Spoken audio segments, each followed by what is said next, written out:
So, you know what was a surprise to me was that I haven't got any weird looks when I said we were starting a homestead ranch.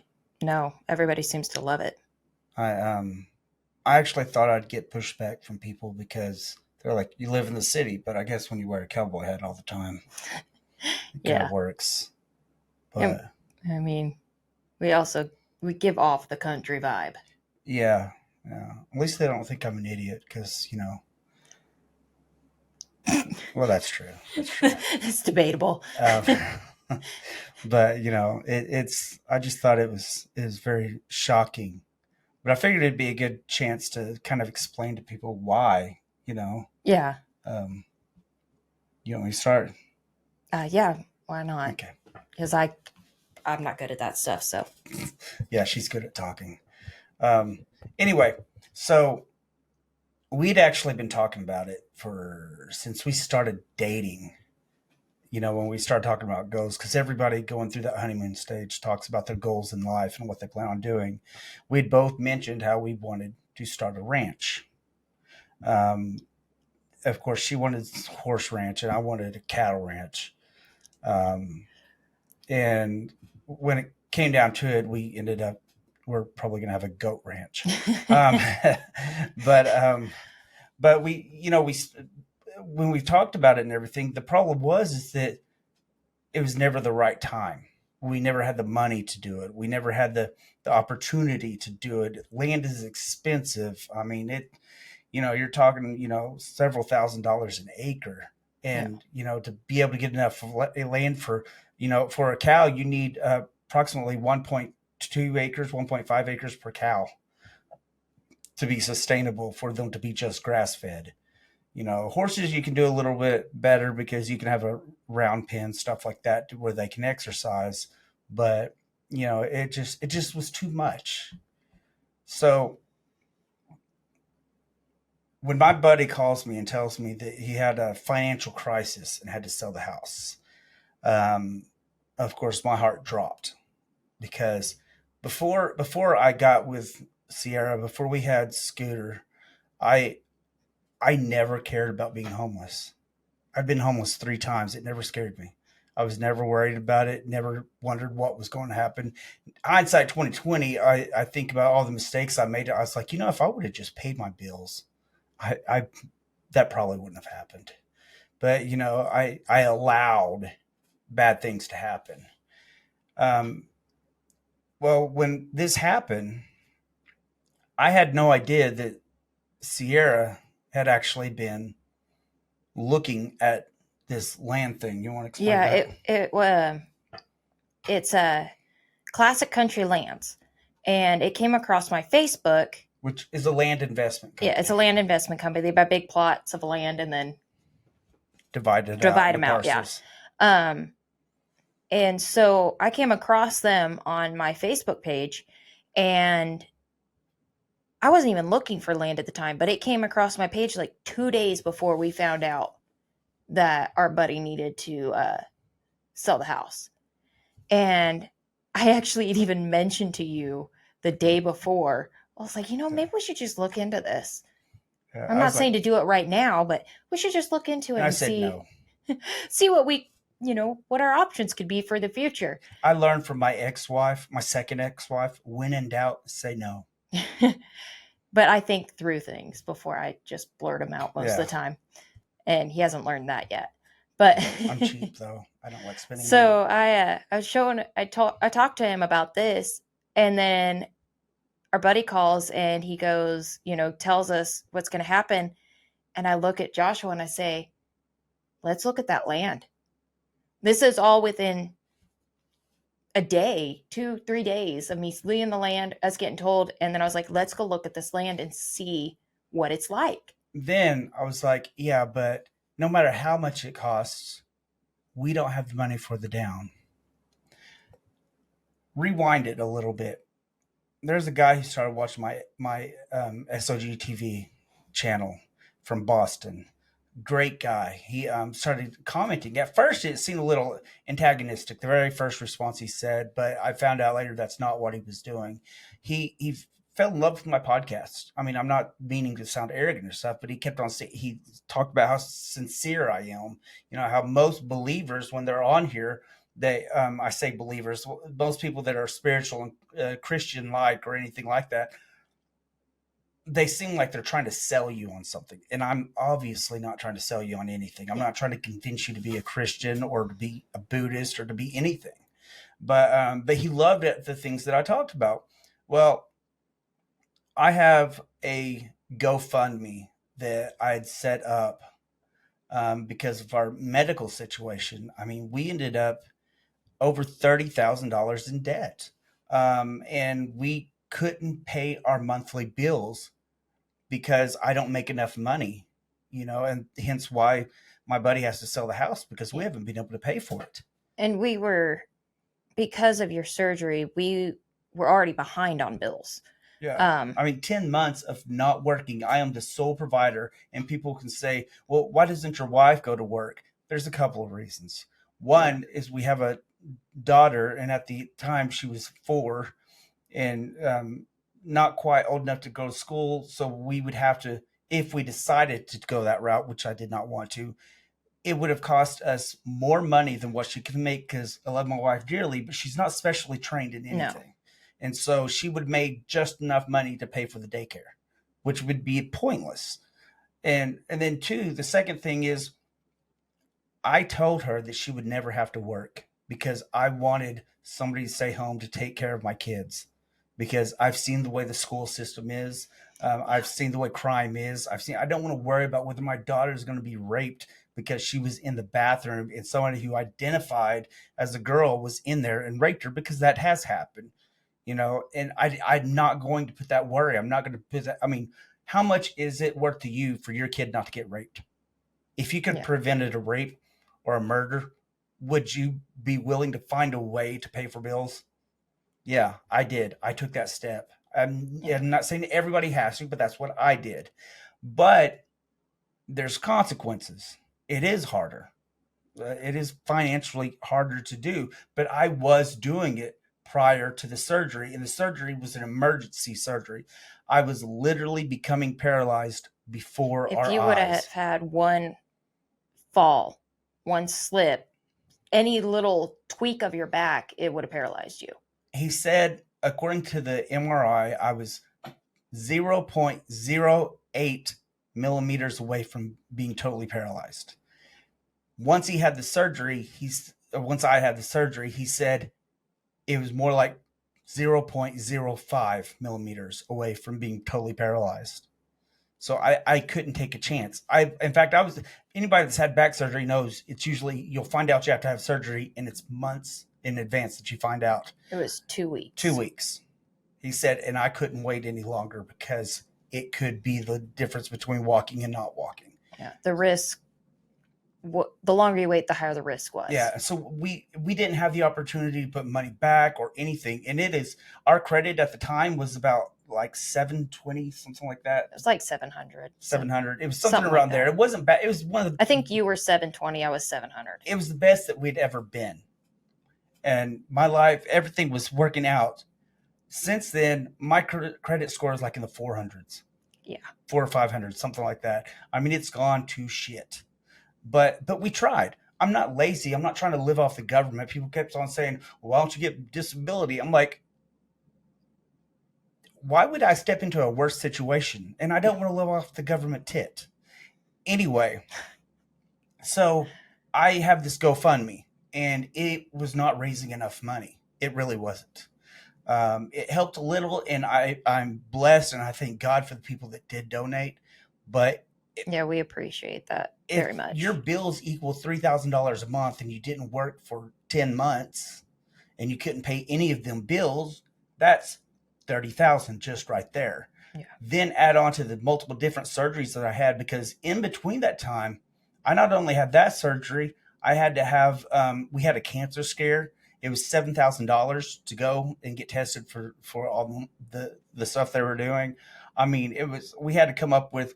I had 4 root canals that I couldn't even eat, and so I had to have these root canals. I mean, it was just one thing after the other. And I've probably been in the emergency room, a dozen times in the past year. Yeah, at least. I mean, things weren't looking so well. But this guy who fell in love with my stuff, he sees on one of my videos that I have this GoFundMe, and he donated $1,000, and the down payment for the land was $1,000, and he did this the day before we found out that we had to that we were going to have to move. Yeah. And the day after, she saw the land thing, and I didn't see it, and so she knew about that, but she didn't know about the money. Yeah. So that's not coincidence. I don't believe in coincidence. It's a God thing, and we were are so passionate about having this homestead, because it's not just about self-sufficiency. It's not. I love the idea of our food coming from our hands. I love the idea of not having to worry about grocery bills, not having to worry about, electric bills or stuff like that. Having ways to take care of everything.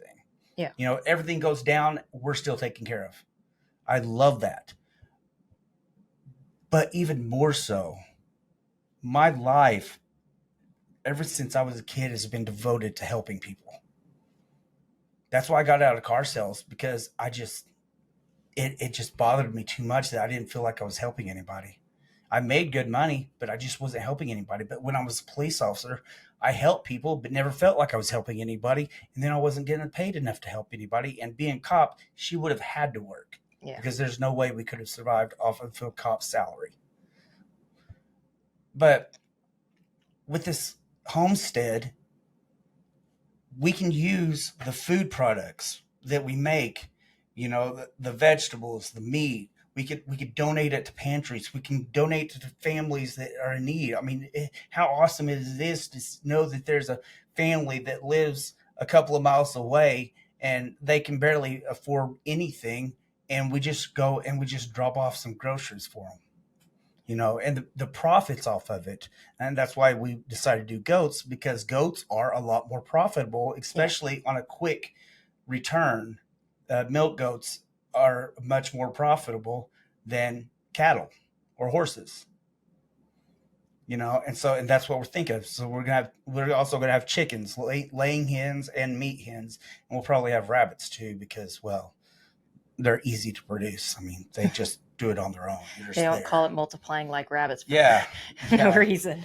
But the whole thing, everything about it is our dream, our passion. And we're good at it.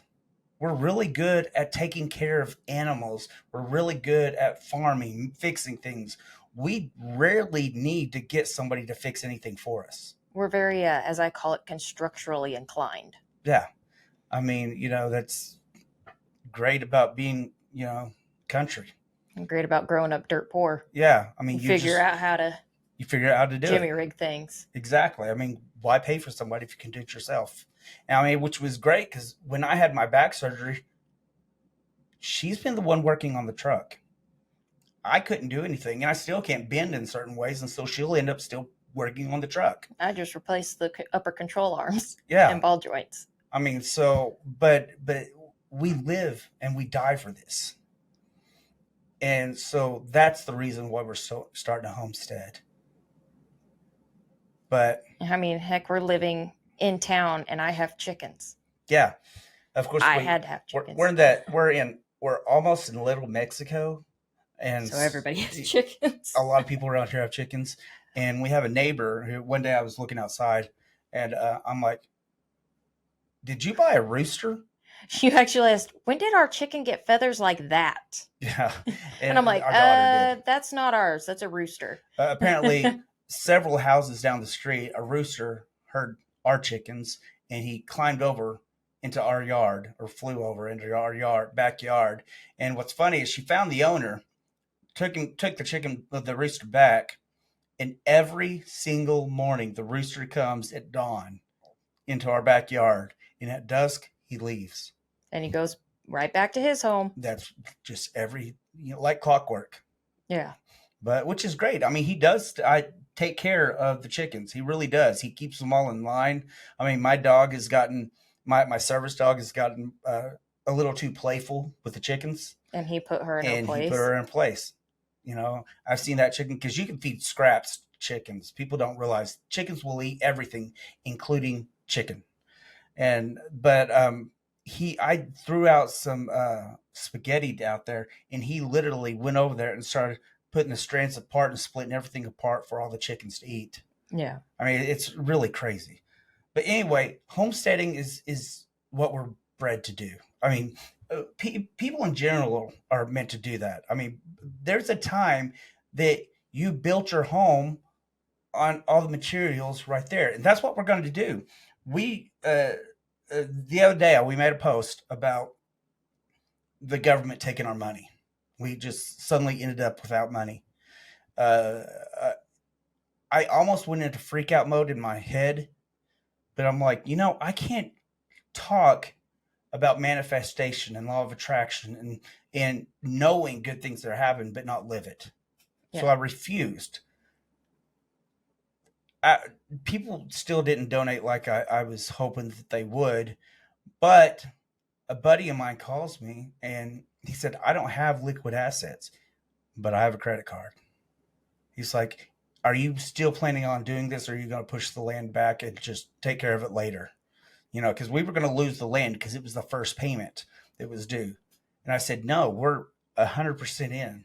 We have no choice. We literally don't have a choice. Yeah. And because our credit's so low, we can't find housing around here. And then we couldn't afford it anyway. Yeah. But he takes care of it. And then another friend of ours just gifted us a camper. Yeah. She's from our church, and so she had a camper that she just gifted us. It needs a little work, but yeah, I mean, it's definitely not in showroom quality or anything like that, but it gives us enough time to remodel the inside. And then we're going to live in the fifth wheel, and we're going to build our tiny home ourselves. Yeah. With lumber and stuff. So, I mean, we still need all the help we can get, whether it's financial, whether it's materials. I mean, we've got to build a driveway into the place, because right now there isn't even a way to get on the land. You have to jump over a creek. Well, not a creek, a trench. Yeah, but we've got to do a lot of building and stuff. I mean, we still got to. I mean, we have to have. It's going to cost us probably about $8,000 to build a sewage system. Yeah. And so. Because I'm trying to look up and find videos and stuff on how to install an aerobic septic system, because that's what we're going to need out there ourselves. But there's not a lot of videos that covers that. Yeah. So we're probably going to have to pay somebody for that, and we don't have the money for it. Yeah. But we're believing we do have the money, because I know there's a lot of people out there that believe in what we're doing, that know the goodness that because I tell people, I tell my buddy when he did that for us, I said, you don't understand. You're not just helping our family out. You're helping thousands of families out. Yeah. Because we are going to help thousands of families. I know this. So any help we get, it is helping a community, not just one person, not just one family. It's helping a lot of people out. Yeah. But anyway, that's enough right now, because nobody wants to stay watching a video for too long. Anyway, stay in peace, stay in love. Hey guys, I want to personally thank everyone for liking and sharing my videos. If you want to continue to see my content, all you got to do is press that subscribe button, and I'll notify you as soon as a new video comes out. I don't get paid for any of this. So if you want to buy some of my merch, like my shirts, like Jesus is a Badass, or my Don't Be a Dick shirt, you can easily go to my merch store, which is at SOGtv.org, which I will have it in the description at every video. So push that, go buy yourself a shirt. I appreciate it. Have a blessed day, and I will see you at the next episode. Thank you.